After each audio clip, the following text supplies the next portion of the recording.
Hi,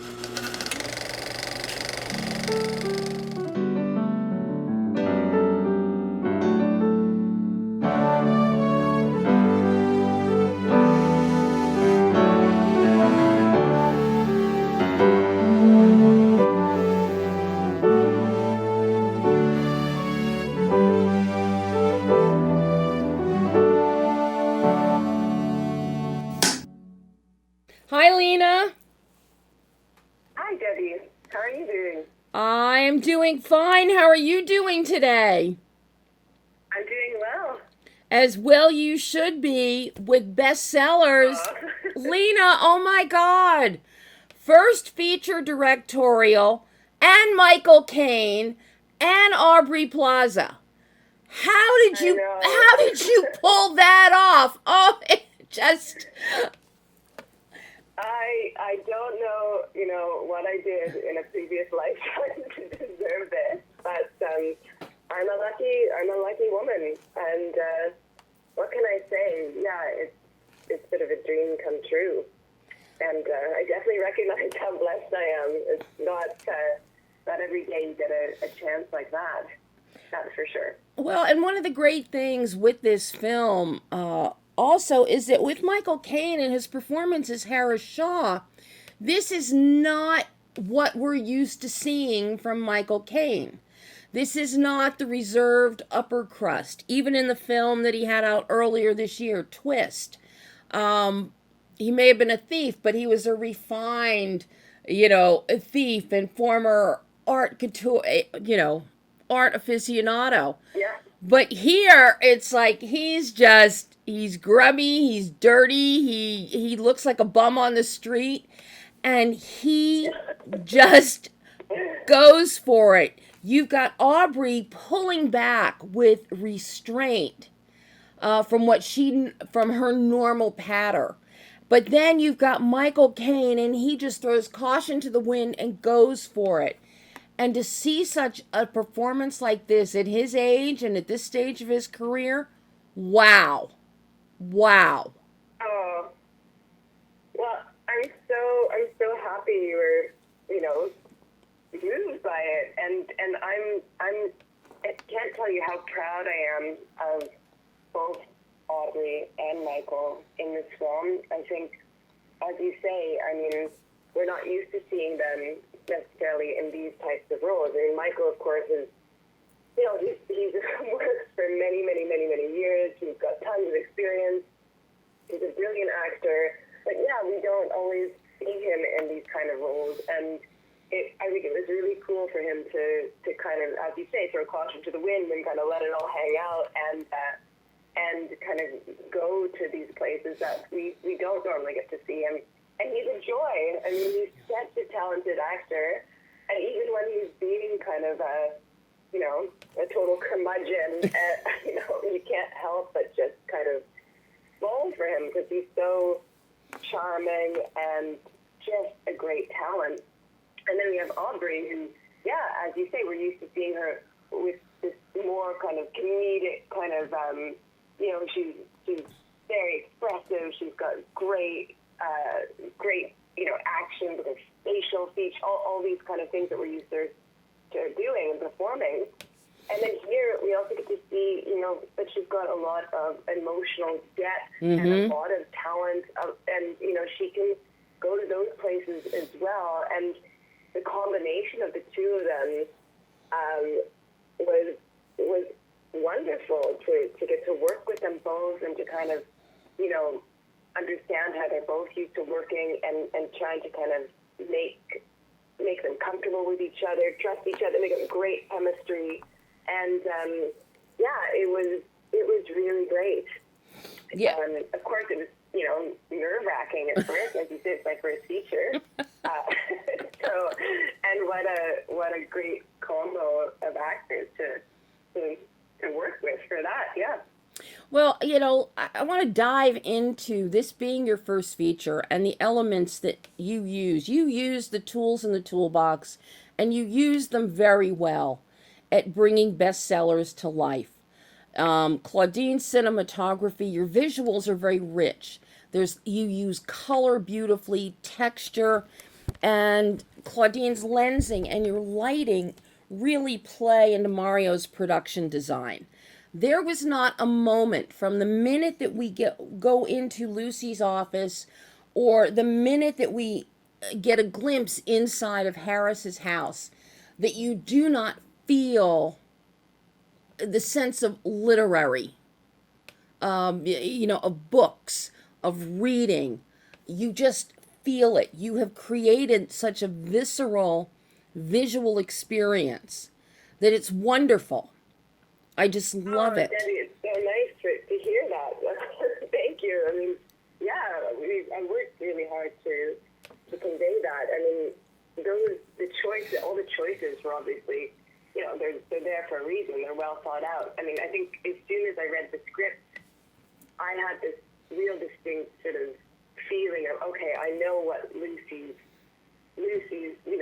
apartment and her office looks like, and I know what Harris's house looks like. I just knew it with the colors and how they live their life. It was really clear, and also how I wanted to show the differences, but yet obviously the similarities that connect them, which is this sort of love of language and literature. Despite each other, they have this thing in common. And and I worked really, really well with that.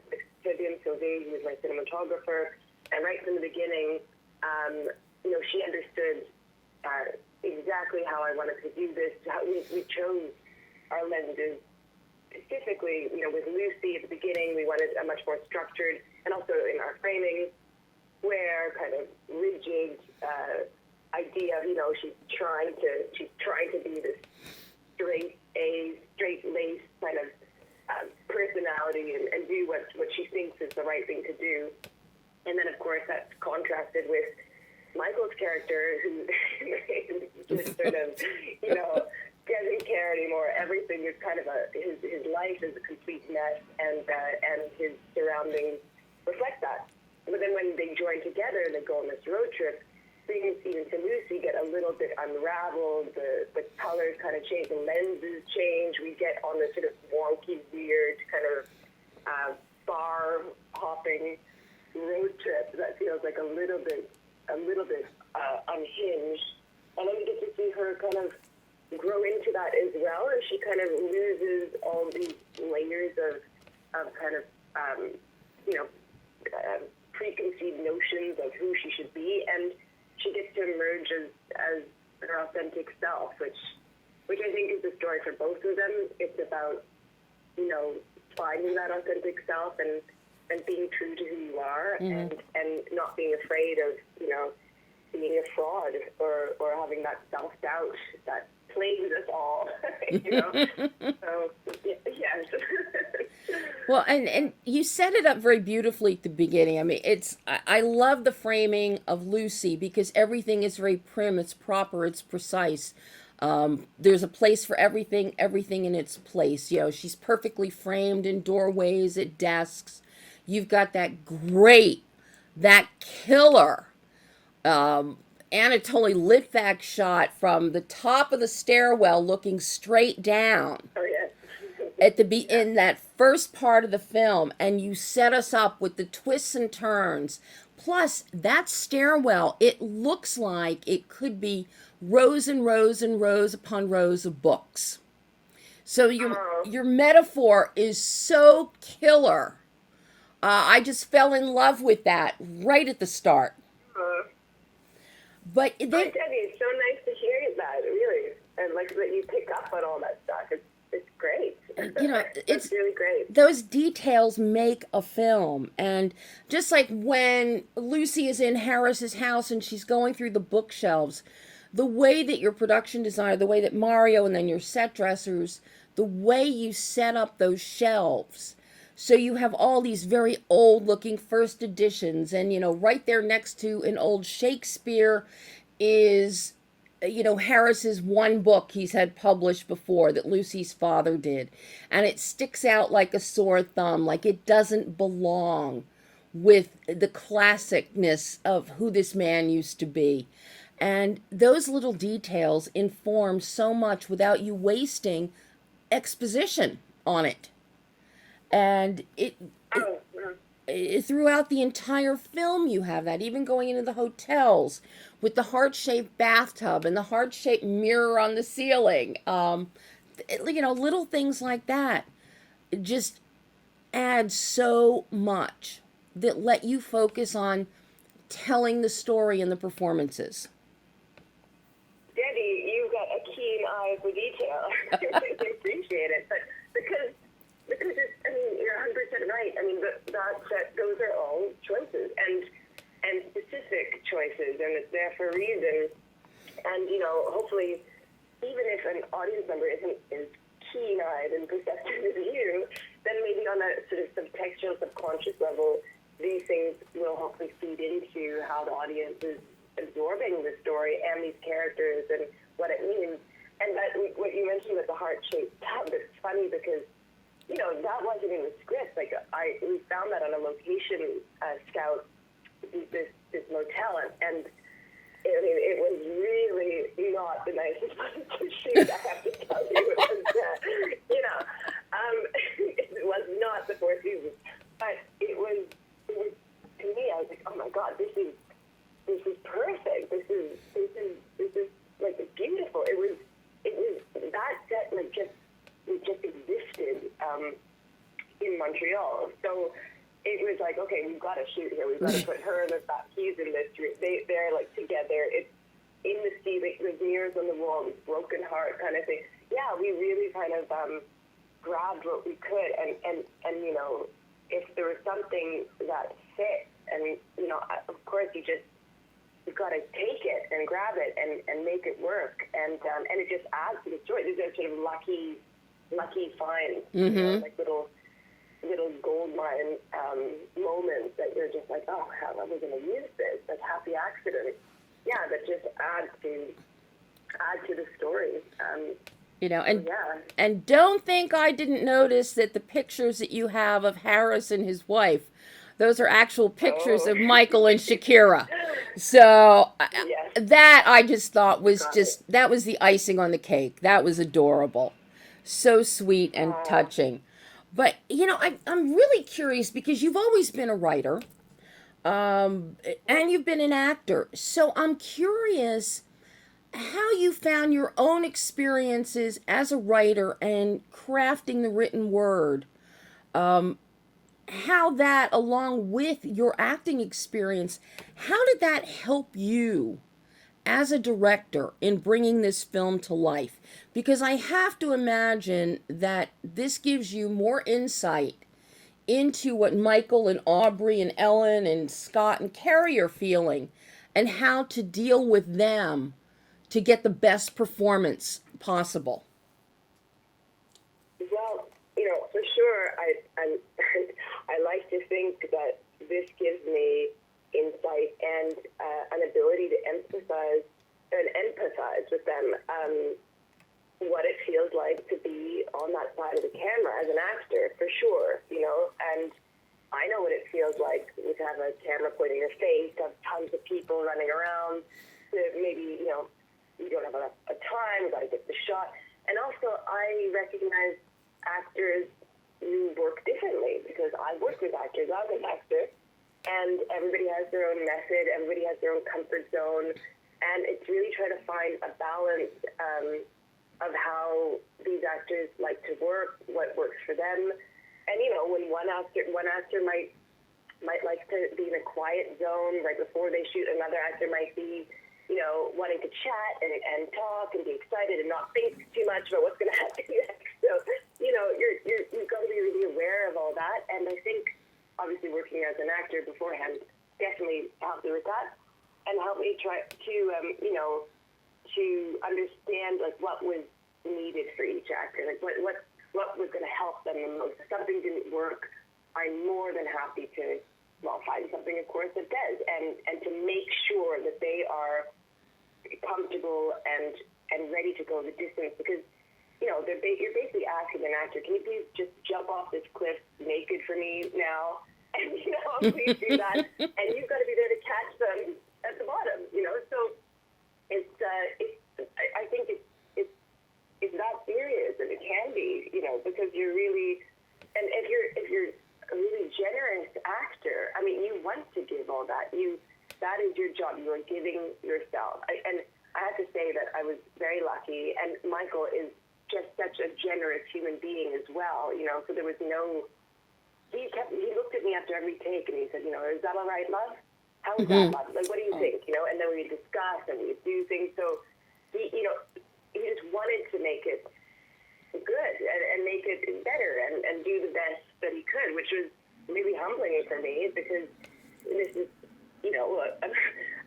an icon of film, and he also happens to be a knight, so there's that too.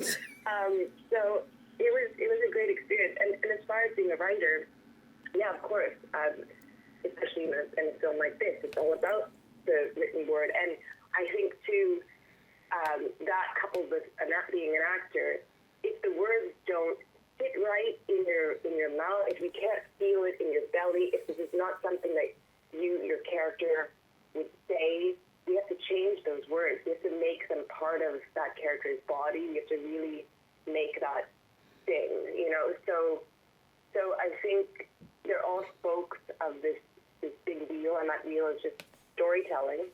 And that's what we're all trying to do, and we're trying to tell the best story that we can, and so that an audience will hopefully enjoy it and, feel something, and it would hopefully make them think a little bit about their own personal experience and life, and let them reflect on something and take them on a journey, So hopefully we achieve that.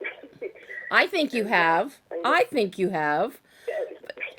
One last question before I let you go, Lina, because I know you've got a hard out for Emma. Yeah. But I'm really curious, because you've done some shorts before, but there is a leap going from shorts to features. What was that learning curve like for you? What was the biggest lesson that you learned in that learning curve from short to feature with bestsellers? I think it was, it was more in pre-production and post-production, and the amount of time things can take and all the details. I mean, you're doing a short. It's I think the shooting itself is the same, and working with the actors is the same. The getting it done on the day. I love all that. But post-production, it gets more complicated, just because there's more to deal with, and same with pre-production. So those two sections of filmmaking became much more extensive. There's just more to prepare. There's more to think about, and there's 100 more choices to make, which is all great. And but yeah, it's just a lot more work. What can I say? And of course, then you had to do all of your post during lockdown. Yeah, and then COVID. Oh my gosh, yeah. I mean, that was definitely. I still haven't met my composer face to face. I chatted with him yesterday because we've become friends, but we still haven't even met in person. So yeah, there's all kinds of challenges. We'll have to do another talk all about that. But, just on. Oh, yeah. Lina, this has been such a delight talking to you. I love this film. I've already messaged some New York Times best-selling author friends of mine and said they have to see the film when it comes out next week, because I think they will love it. But you've done an amazing job, and to see Michael in this role, it's something we haven't seen, and it just shows you can teach an old dog new tricks. Yes, indeed. I love it. Thank you, Debbie. It's been a joy to talk to you. Oh, I'm Lina. So glad that you love the film. Thank you. I can't wait for the next time. Thank you, Lina. Take care, Debbie. Thanks. Bye-bye. Bye.